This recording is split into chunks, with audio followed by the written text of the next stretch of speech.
Hey, welcome into the Daily Fix. The blonde man got a new dude, man. Look at that there. Listen, I don't love the blonde. I gotta let it go. But shout out to Be the Barber. He really hooked me up. It is looking good. But this is the Daily Fix Friday edition here. You see Steve Serta. That's him in that little box where he rightfully belongs. And I'm your host, Ron Hughley of the Daily Fix, presented by Foolish Club Media. We appreciate you. Remember, we are the fastest slash slowest growing digital platform there is in the game today. But we need what I need from you. You know what? Before I ask things that I need from you, I just want to say I appreciate you listening. Many of you have been taking us in. If you're taking us in on Twitter, we appreciate that, or X, whatever you call it. Shout out to Dante Hall. Or you're taking us in on YouTube. We appreciate that. The thing that I do need you to do right now is please head to our YouTube page. If you're there, if you're not, head to our YouTube page, Foolish Club Media. Please like and subscribe, Foolish Club Media. And if you do not, you will be preventing my 3 children from eating. So please, there is pressure on you there. All right, not going to hold you long at all. Going to hit a couple of things. I love where your hair is and your head is, MK, but just a tad aggressive. And my eyes are on a couple of guys for this game coming up on Sunday with the Chiefs. We'll get to that. But I do want to take this time to give a little Friday pep talk. Steve, I know this guy doesn't traditionally need them, but I want to give it. And I want to give this Friday pep talk. Some of you might call it a little come to Jesus. Not a big one, a little mini come to Jesus. But the great Patrick Mahomes. Hey, Pat, man. Man. You just had a birthday. You just turned 29. You're hanging on. Maybe you got a little 30-year-old crisis going. Whatever. You're the best player in the world today. Tom Brady is the GOAT. FN for now until you finish this thing up like we think you may. You've won 2 MVPs, back-to-back Super Bowls, 3-time Super Bowl MVP. You're a champion. You are the bar. You got to stop the silly. Stop the silly. You've had, for you, and not just for you, but really any quarterback, Bryce Young, Jameis Winston, whoever, you've had silly interceptions. Two just strong silly. Stop the silly. That's it, man. Pacheco's out. Hollywood Brown's out. Kingsley is struggling over there a little bit. He may have his hands full again. Stop the silly. We got to be able to depend that you aren't going to hurt the team. And you've hurt the team with not just like the one-on-one Taylor Britt interception. That's one thing. But these middle school, high school interceptions you're throwing, these Will Levis, all right, check that. All right, nobody's in Will Levis territory, but these interceptions, your decisions you're making, got to stop. Got to stop the silly. And we know you're capable of it. So I just my pep talk, man. Just write. You want to write that on your on the board or whatever in your locker room. Stop the silly. That's what we need you to do, Pat. You're better than this. And now with some of the big key weapons out, the Chiefs need you to be better than this. I don't know that they can withstand Pat just going silly. Stop the silly, Pat. That's all I ask. That's it. Fair. I mean, ridiculous. It hasn't been great so far, but I'm not hitting the panic button like in the past couple of years where they had some stretches where they were just turning the football over at an outrageous rate. It hasn't been great, but it hasn't been as bad as we've seen it be over the past couple of seasons either. I'm not panicking, Steve. I'm just simply saying to him, stop the silly. Like, there's going to be some dirt. Like, Carson still don't love it, but that's a rookie, man. He's going to fumble some. You can't just throw the ball directly to linebackers. Like, you can't just throw the ball in the middle of the field and just make bad decisions. And that's all I'm saying with him. I'm not saying it's as bad as it's been. Just stop throwing silly picks. All right, that's it. All right, I got my eyes on 2 rookies this weekend. And they weren't great in the last game. And Serta, you know this as well as the audience, right? Like, you're going to have rookies do things that are just inconsistent to where, hey, they might have a great game this week, and they may struggle this week, or the teams may do this or that to them. But two guys that I am really eyeing in this game, Steve, and I think a lot of people are, and that is Xavier Worthy and Kingsley. Those two guys I'm watching now. I know it hasn't been announced that Kingsley is definitely going to be the starter in the game against the Falcons Sunday night, but if it is not, that's a shame. He can't get pulled. We talked about it this week in that situation. Everything you did in the offseason said he was the guy. He was the better guy. He won the job. Trey Hendrickson going off can't just be the thing that ends it for him. So I expect Kingsley to be the left tackle on Sunday. And with that, I want to see the next step he takes. He's got a pretty solid pass rusher that he is running into.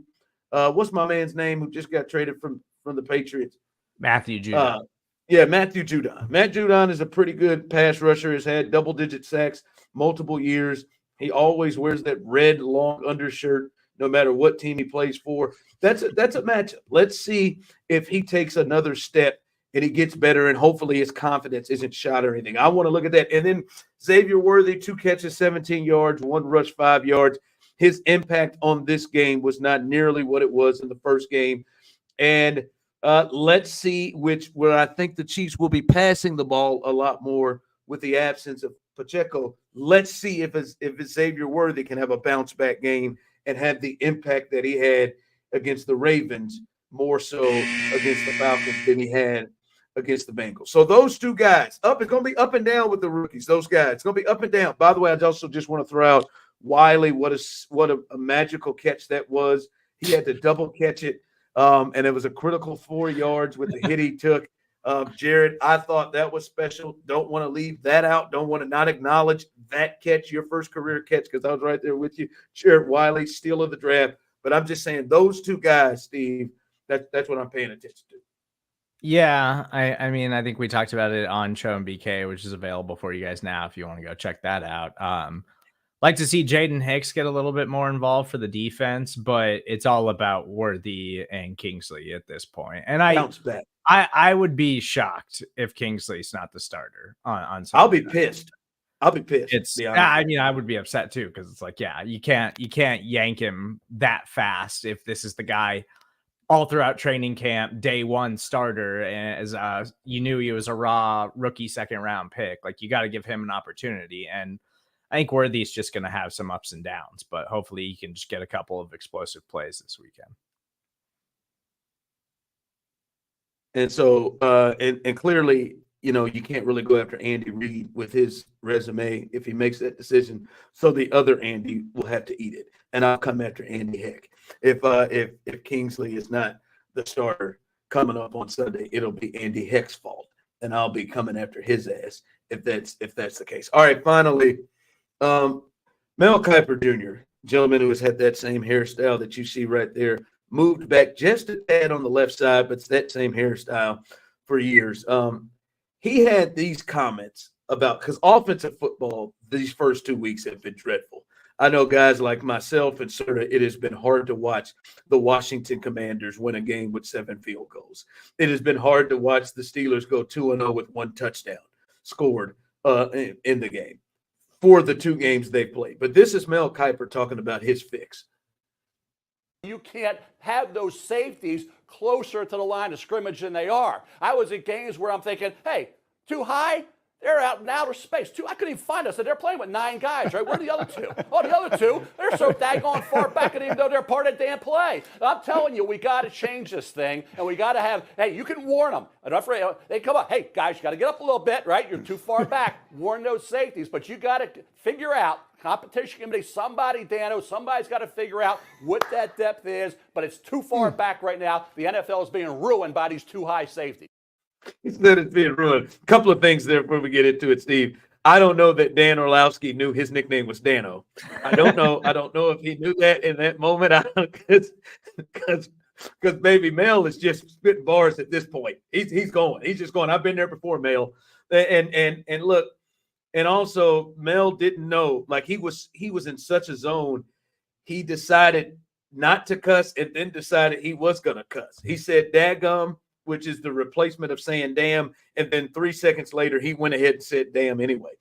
So listen, I'll say this, Steve. I hate this. I hate what we're seeing in offensive football. We need to see this improve. We're seeing kickers way too much and the score or down. And listen, the game's not as fun. I love where Mel's head's at. That's asinine, though. We're not taking away the cover two. These offenses are just going to need to figure out a way to attack the cover two. We're also not, Mel, going to take away blitzing linebackers either because it hurts the quarterback's ability to get time. All right, let's just chill, Mel. These offenses have to play better. All right, that's what it is. We can't just start taking away everything like Mel talking about they're in outer space. There is something that could be done underneath them if they're going to be that far back. So, let's calm down. The Chiefs and Rashee Rice got a big play touchdown off of the cover two. So these offenses just have to play better. I love where your thought is because I hate this offensive football we're seeing the first 2 weeks, but that ain't the answer. I think the bigger problem in the NFL right now is how bad offensive line play is just generally across the entire league. What do we do about that? Because there's not enough of those dudes who are 6'6", 320 pounds and super athletic. And that's why offenses are struggling. I think the defense has more to do with it, but in a league that has historically highly favored offensive play, the defense finally found a way to exploit that and get an advantage. And so taking it away is absurd. I think we're just seeing really high level defensive play callers and defensive players across the NFL right now. He looks genuinely pissed off about it. Not like he's just roaring that up. Dano, dang up, daggone, damn. Calm down, Mel. Hi, Mom. And Courtney and Dano.